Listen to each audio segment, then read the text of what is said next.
What's up, y'all? This is Bud Elliott, and this is the Nolecast. I am broadcasting here today to talk about these 10-0 Florida State Seminoles, and we are not live for this, and we also don't have Graham today. And it's also not the time that we were planning to do the show. And honestly, just a lot of different things came up. My phone broke, kind of sucked. Hard to do my job if you don't have a phone, so I had to go out and get a replacement phone. And then it started working again, but then I ended up getting a replacement anyway, so I got to swap my data over there on that. If you hear my voice, it doesn't sound great. I have gone 12 weeks of college football season now without getting sick, and I've been feeling pretty damn good. And if you got young kids like I do, you just kind of know they bring home some crud from school, and it's a long season. If you cover this sport really in any capacity, especially if you're traveling, you're gonna probably come down with something at some point during the season. So, little mid-afternoon coffee. If you're watching this is the Rose Bowl game, first ever playoff semifinal cup, which is cool. If you're watching us on YouTube, youtube.com/Nolecast. Make sure you check us out and give us a like. Even if you're an audio person, I would appreciate if you give us a like, because it does help just make us look bigger on the YouTube side, even though we know many of you will never ever watch the YouTube video because you guys are busy. You don't have time to watch YouTube, or maybe you're someone who listens during commute, workout, or household chores, or I don't know, maybe like fireside, like old-timey radio. A couple things I want to go through today, a couple things that I want to sort of table for the next episode, which we will do. I think we're going to do two this week. I do want to do one with Graham. If you guys can see this here, this is pretty cool. So this is what I wanted to do for this week's episode. And this is a real good buddy of mine, John up in Raleigh, said, hey, I got these old school Florida State cards. We should do like a Remember Some Dudes. If you guys know that YouTube channel, Remember Some Dudes. Look at these. Pretty awesome. So we are going to unbox some of these cards, pull them out, and talk about some of the Seminole legends on an upcoming show. Maybe Thursday or Friday, or maybe the Monday show of next week. As always, want to thank all of our sponsors. Prize Picks promo code Nolecast. I don't have any new Prize Picks to offer you right now because it is, of course, Wednesday. The lines for college football aren't fully out yet, but we will do another show later this week for sure. Again, so had a great time running into Chad at the ball game. Shannon as well. I didn't get to see, but I believe Graham ran into him. 844 FSU Loan is the number to call there if you need a home loan. Look, you need somebody who's a true professional in the space to walk you through this process, and I believe those guys are the best. I've used them twice. I would gladly and immediately use them again. Florida State sits at number 4 in the college ball playoff rankings. You don't come to this podcast to have me tell you that. What you may not know is that the Vegas odds for the Noles to make the playoffs have not changed. Zero change in that, really. So, do we think that there's any chance that FSU gets left out if they don't make the playoff? Not really. Or sorry, if they go undefeated, I don't particularly. Right? They're, much better than not to go. Caesars has them minus 350, plus 250 to go. That's a pretty serious, favorite. That is the largest favorite on Caesars. They are also the largest favorite on DraftKings to go. Again, like more likely than Georgia to make it. So, I think they're probably like a 60% shot to go, maybe 65, depending on how you feel about the game in the Swamp and the game against what is most likely to be Louisville in Charlotte in 3 weeks. There is some chatter, like, should Washington be above Florida State? In terms of making the playoff, whatever you're ranked right now, it does not matter. If you go undefeated, I would just be completely floored if you were left out of the playoff, honestly. And that's for a variety of reasons. How the league is shaking out, the non-conference slate by the SEC, how they really haven't earned the benefit of the doubt, the committee's favorable opinion of your metrics, both offense and especially defense, blah, blah, blah. Now, I will tell you this. I do think there is a chance that Washington jumps Florida State this weekend if they're able to win at Oregon State. Oregon State is currently a 2.5 point favorite over Washington.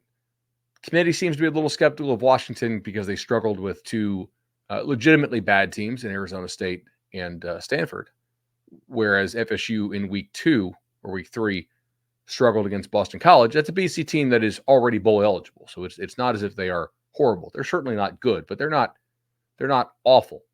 And I think that does help your case a little bit. But don't be surprised if the coming week we see Washington over FSU. Don't panic over it. At that point, I think you could make a stronger case that their resume is better than the Noles because they would have added that Oregon State victory. And if Washington actually goes undefeated throughout the rest of the Pac-12, meaning they would have beaten Oregon State, they would have beaten Washington State, which is not a great win at this point. I mean, Washington State may or may not make a bowl game. They're basically Boston College-ish, except BC already is bowl eligible. And they beat Oregon again in the Pac-12 title game. That will be a pretty strong resume. So I wouldn't really worry about this too much. Just win the ball games you are supposed to win. And in this program, which lost to Jacksonville State, just over 2 years ago, is playoff bound. One game at a time, got to take care of it, etc. The other reason why I want to do 2 shows this week is because I really do want to have Graham in here so we can sort of reminisce about all of the guys who did such a great job helping to re-elevate this program, who stuck with it, trusted the process, and got developed during their time there. Guys who came in as one thing and left as another, and helped to really re-elevate this program to where it typically would be. I don't think we've done a full episode since the Jimbo thing got announced. Obviously, you see Mike Norvell's name on a lot of these hot boards for the Texas A&M job. I will tell you that you never say never, but I think Mike Norvell is going to stay in Tallahassee. This is not the Jimbo Fisher situation, okay? I think Mike Norvell is well-liked by the people who cut the checks. At the end of his time in Tallahassee, Jimbo Fisher was the opposite of that. He had burned a lot of bridges. A lot of people were very tired of his act for a variety of reasons, most of which, in hindsight, look justified. And like even in my own job, having covered Jimbo, I try to take some lessons from Jimbo, right? There are certain things that I may want at work that I know I need to succeed, but there is still a right way to go about asking for them and a wrong way. And you got to think, like, how big is this ask that I'm going to be willing to rub somebody the wrong way to where they're not going to view me in a favorable light going forward if I have to come back and ask for something later. To the best of my knowledge, Mike Norvell is extremely well liked by the people who cut the checks, by the administration, right? I think that they feel like they have a good one in Norvell. And for reasons that we'll talk about later on in the show, the ability to win in Tallahassee is really, really solid. And people are making stupid money in this sport right now. I mean, Jimbo Fisher was just paid $76 million to not coach. Now, that's not the norm. That's A&M jumping 5 steps ahead and giving him Saban money when he hadn't done the Saban thing in College Station, right?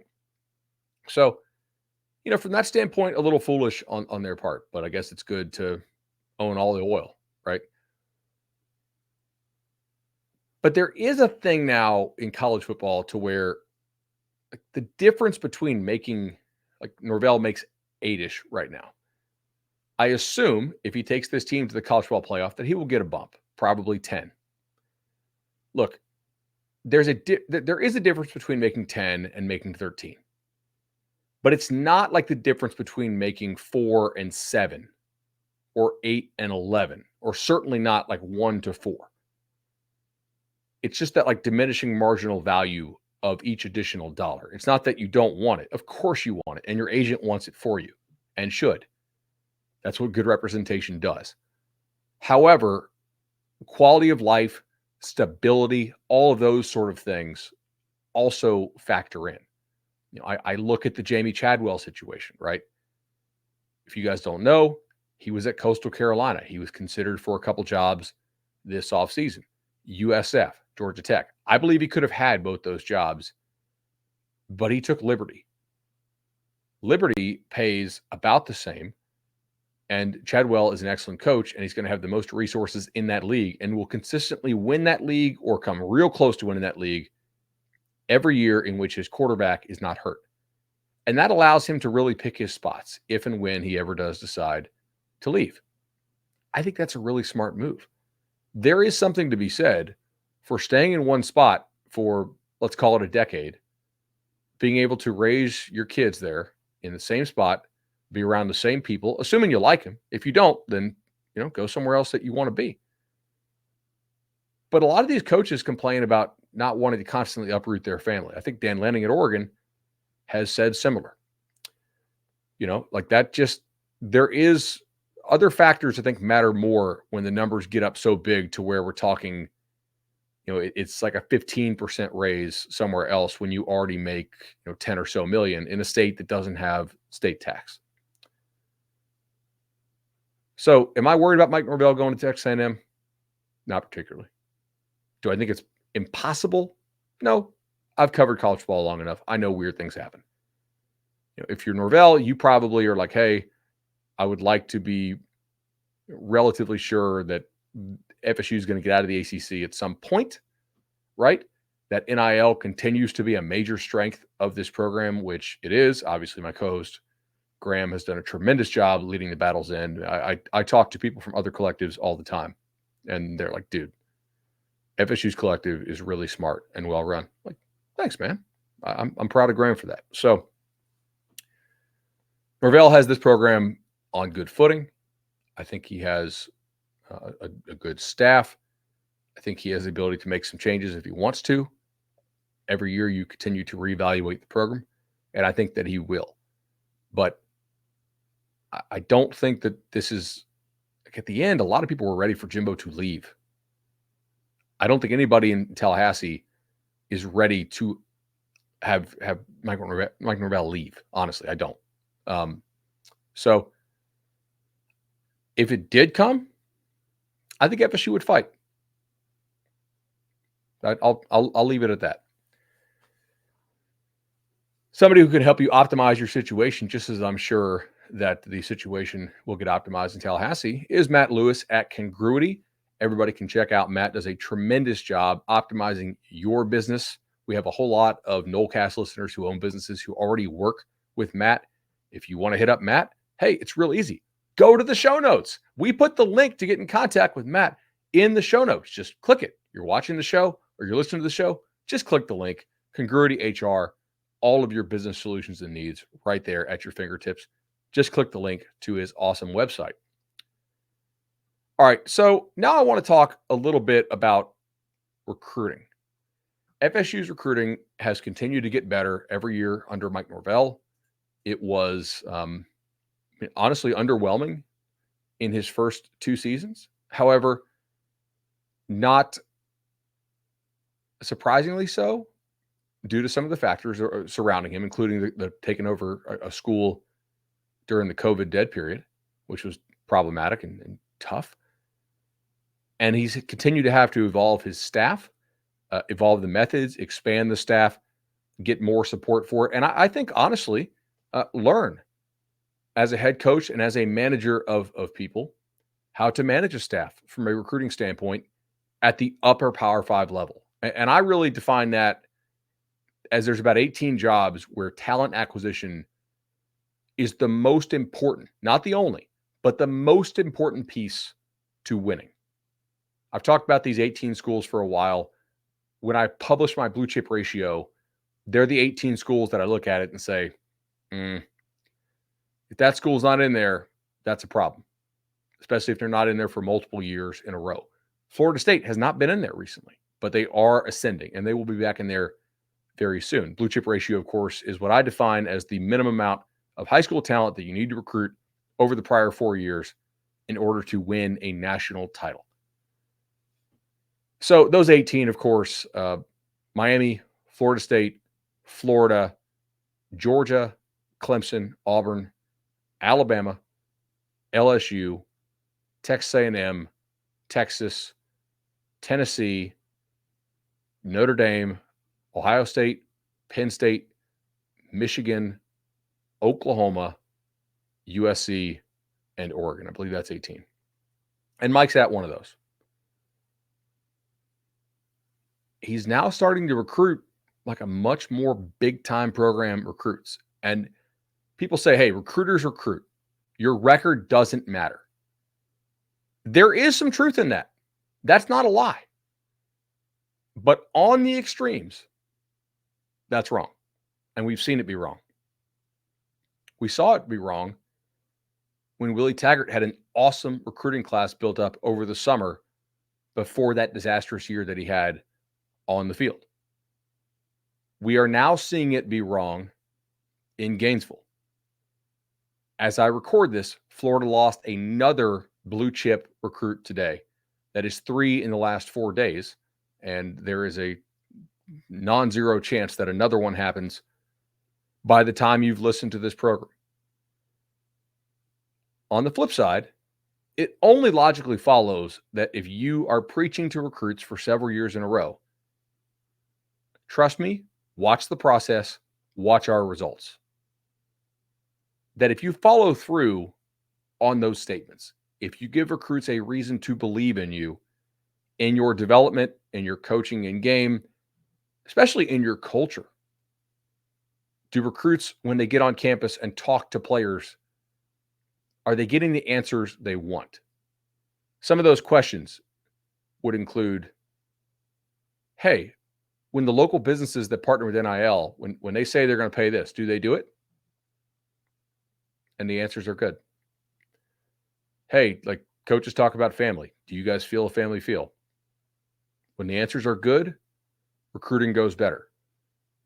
I think some staff stability can help you in here, and yet we've also seen some true benefits of making some staff changes.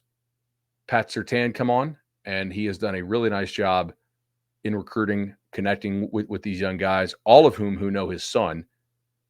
And we were fairly high on the potential of that hire. Certainly the floor of the hire had to be questioned a little bit because you didn't know, because he had never coached at the college level. But that was I would say, a calculated risk by Norvell that has paid off quite well. Florida fans clowned the hire over the summer, and I believe Surtain is now laughing last. So you're sitting there with the number 3 recruiting class in the country. You're sitting there with, by a meaningful margin, the best class in the ACC. And you take a look at this thing, and you go back to my comment earlier that like there is something to be said for being at a program that has a lot of support, that has consistent access to the college football playoff via its Power 5 status, and the ability to consistently win. Because if you can get players, and nobody really questions that if Norvell is a good game coach, that is beyond question at this point. There are a certain number of schools in this league that you're just rapidly surpassing.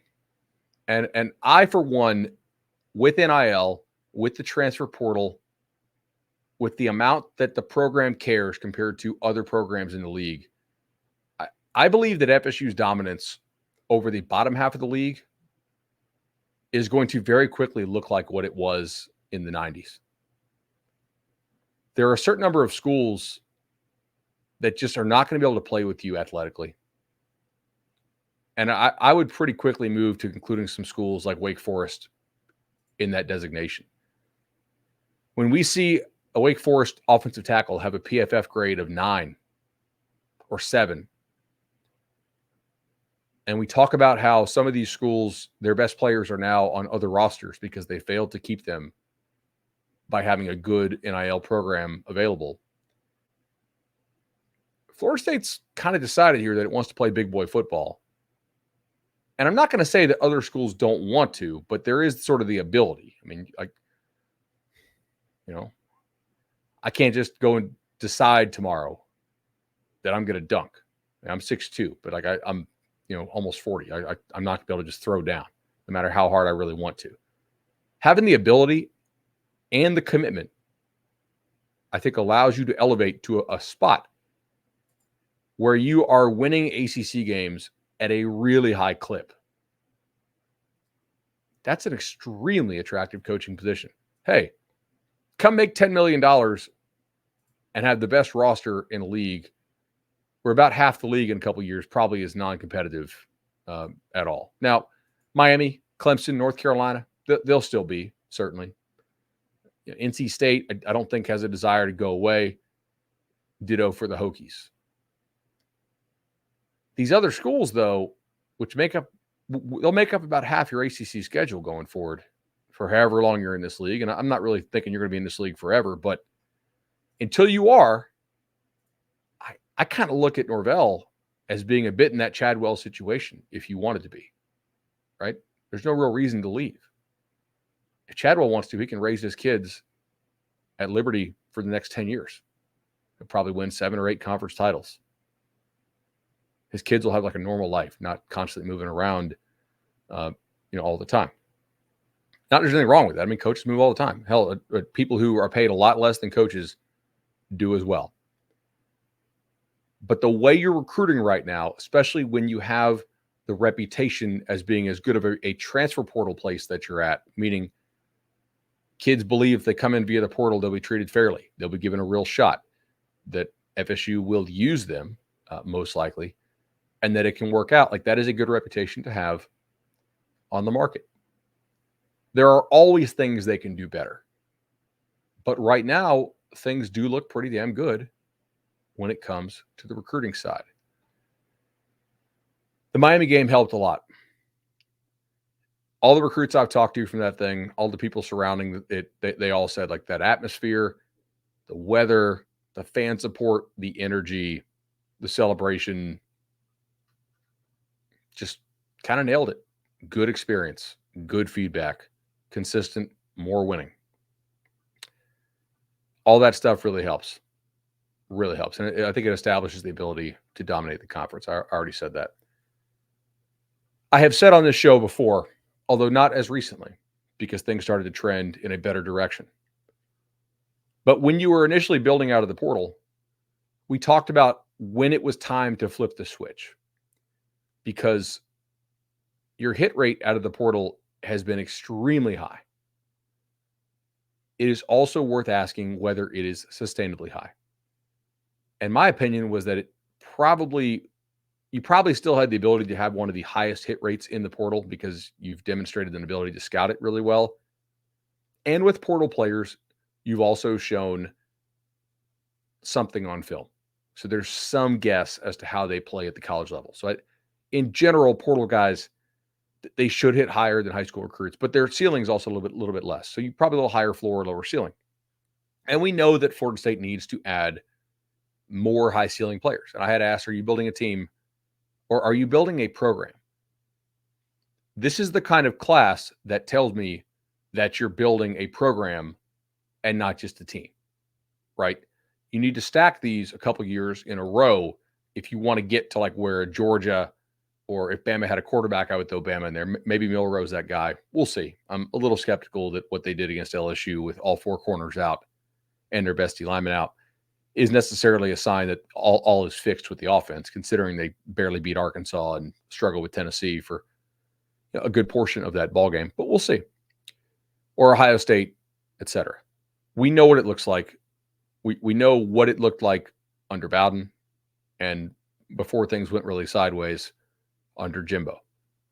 Consistently stacking classes like this, though, it really matters. We know what capitalizing on problems with your rivals looks like, because Jimbo did it when he was right, before it all got messed up.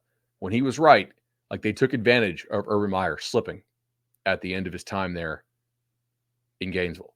They took advantage of Miami being poorly run under the various head coaches that they had there, both when he was an OC and when he was a head coach.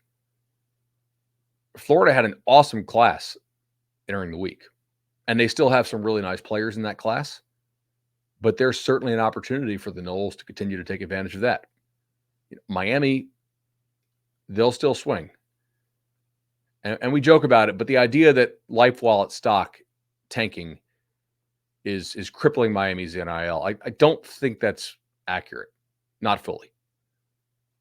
From what I understand, like, Miami has other people backing their NIL as well.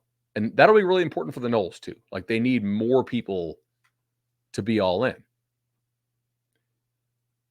but you do have an opportunity to take advantage a little bit of some of the shortfalls that those programs are having. And I do think FSU is starting to do that.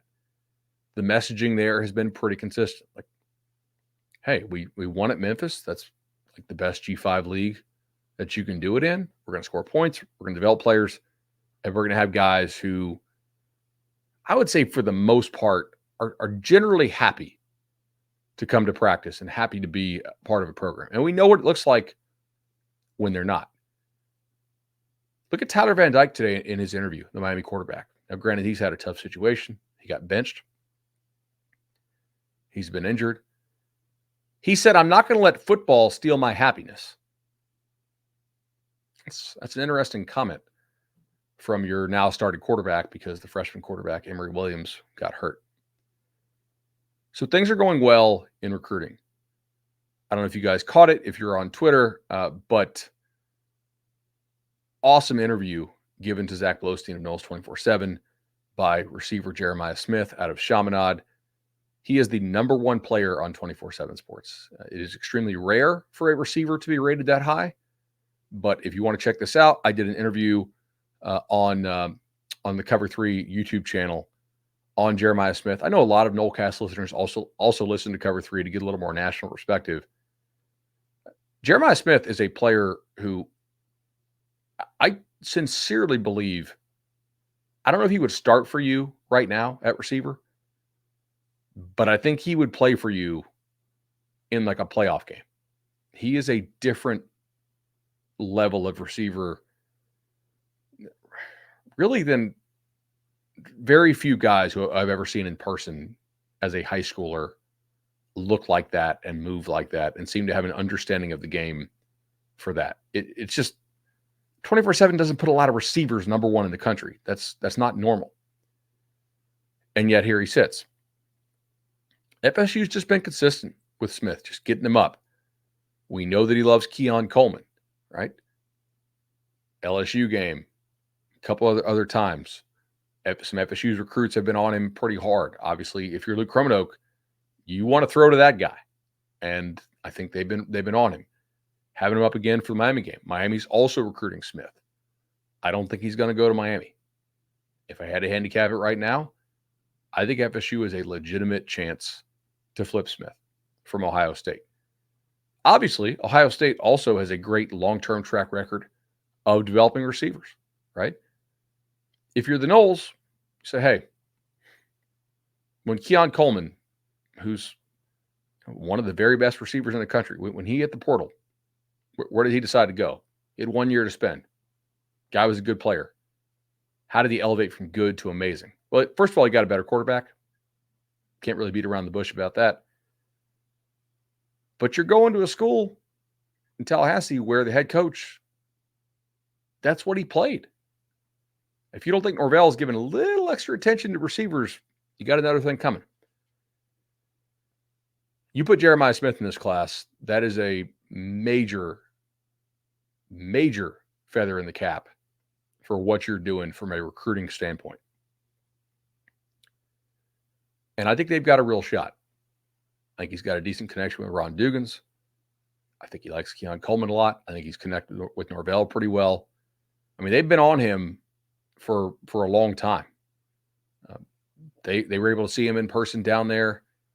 Shoot, this is probably 2 summers ago when he was at the Miami camp at FIU. Not Miami, but down in the city of Miami at FIU. It was Norvell's staff doing the satellite camp along with Harbaugh's staff and the Ole Miss staff as well. So it's a long-term relationship you've tried to build. Obviously, Ohio State, with what they do with receivers, will be extremely stiff competition, and we'll have to see how far this one goes. But I think you've got a real shot. That's what I'll say about that. And if you pair him with Hakeem Williams and Destin Hill, and assuming continues to grow and do the right things, Andrevius Jacobs, and a few other guys, Williamson, Kentron, that's a very nice receiver room. Very nice. I also thought there was a lot of signal in LJ McCray deciding to take the visit. Word gets out there that he's considering it earlier in the week. We had some feedback on Twitter, people saying like, "Hey, why would FSU want that out there?" Well, it's pretty clear. If Florida knows that he's coming and the Gators are unable to shut down the visit, it tells you still have a chance in the recruitment. If you guys don't know, LJ McCray is one of the very best defensive linemen in the entire country. 5-star defensive lineman out of Daytona Mainland, a major position of need. If he joined your class, he would be the best player in your class. Now, obviously, Jeremiah Smith would change things because he's the top player in the whole country. But the Noles have not recruited from the high school level very well along the defensive line. This is something that I think is probably a 2-year fix for them, and they must do better.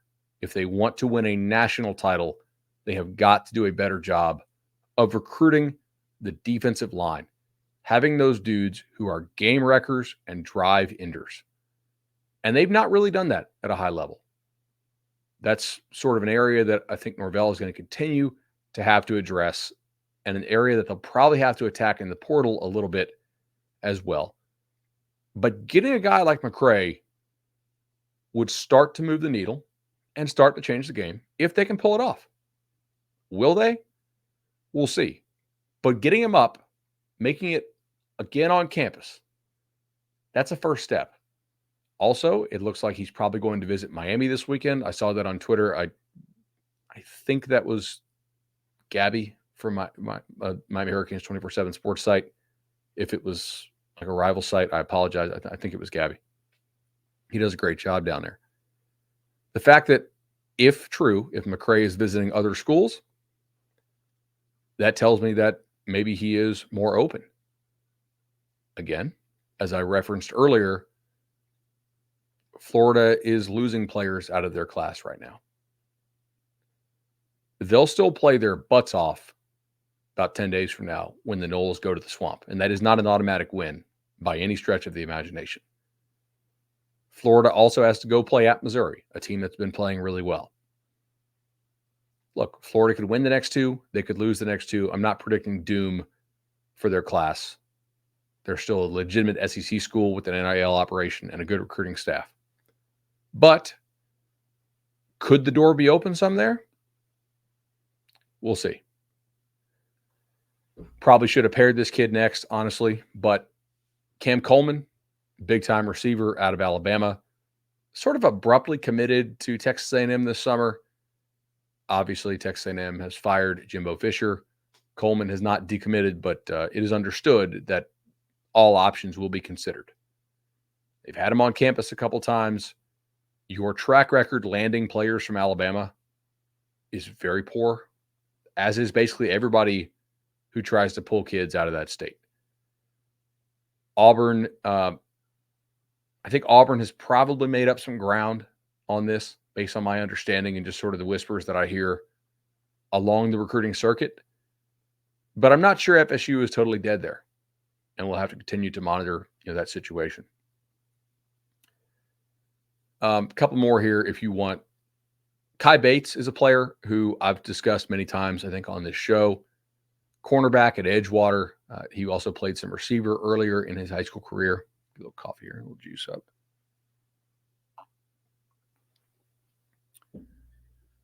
Kai's a guy who I think has a lot of positional versatility. He committed to LSU. LSU has been having an okay season.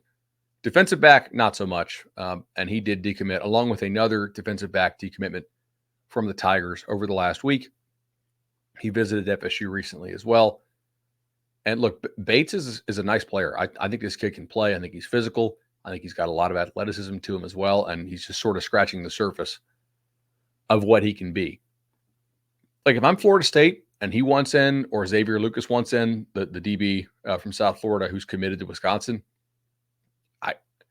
Again, this is not FSU saying this. This is Bud saying this. I would take both. I think they could help you. And if you're able to get that DB class along with what you signed last year, because recall, FSU signed a pretty nice DB class last year, and one that my sources internally believe they've hit on and should have multiple productive players who can play at a high level. Those are really sort of the type of classes that you want to stack back to back. Keep in mind, you already have KJ Bolden in this class. You already have Charles Lester in this class.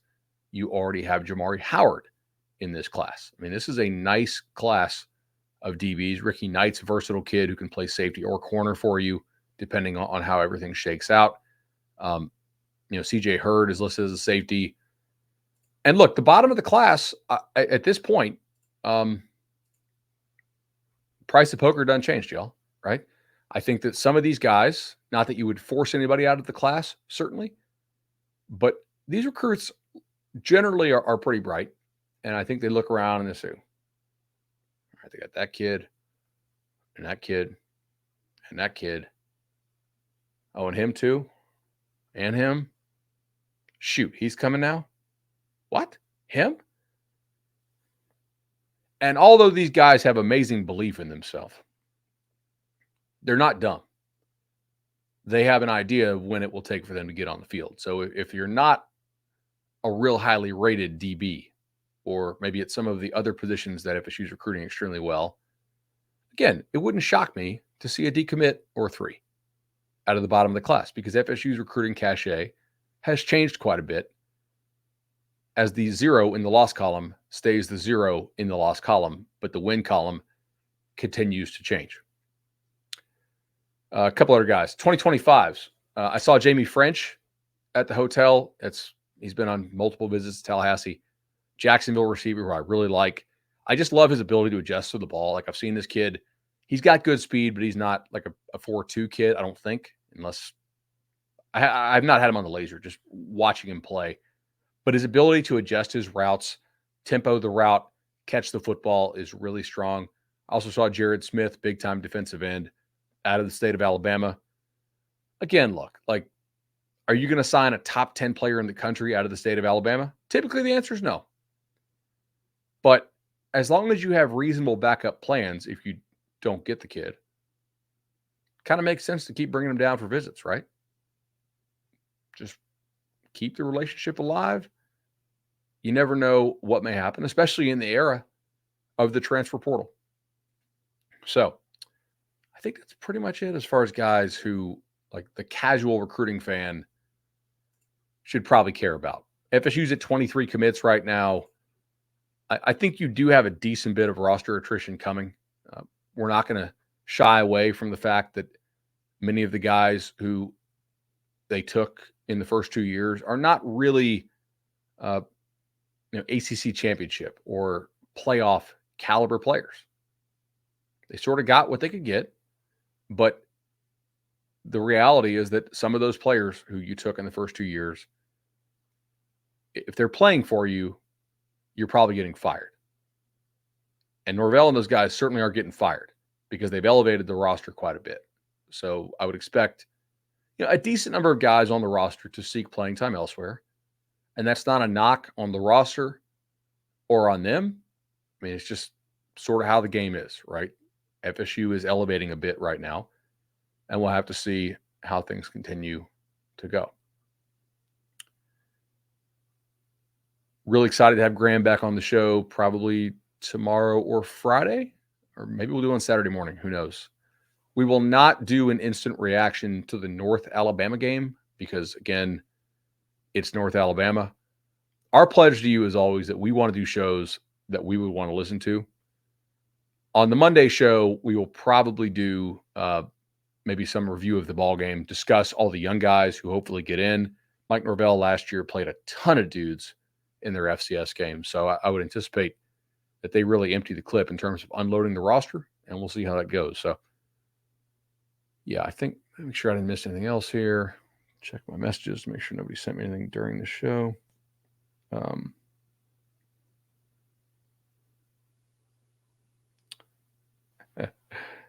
Tennessee wants Kai Bates as well. So, as do a number of other schools. But yeah. Anyway, I will see you guys next time. Appreciate it.